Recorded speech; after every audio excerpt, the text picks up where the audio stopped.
and let's go down to our next tool now. And this tool is the pencil tool. So again, much like in other applications, it's kind of a freehand. You know what, let's select Apple A or Control A and delete. Let's just start again. And here you can just, freehand draw whatever it is that you want, but there's one difference. We have a tool down here called, actually I don't know what it's called, but it's got 3 different options. It gives you a straight option, a smooth option, or an ink option. So let me show you the difference. Let's go with the ink option first. And it just basically gives you exactly the lines that you've drawn. If you go to the smooth option,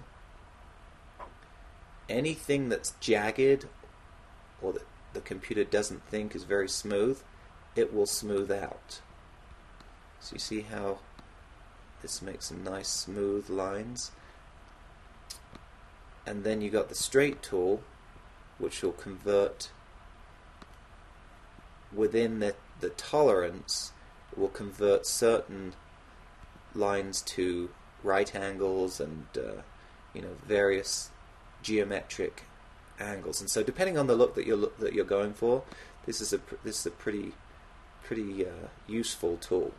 So with the pencil tool, you have in your properties palette same settings that you have for your stroke. So if we want to get a nice fat stroke that has dotted lines and we want it to be this color, we can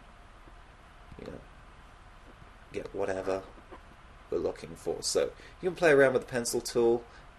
I don't use it a ton, but it comes in handy every now and then.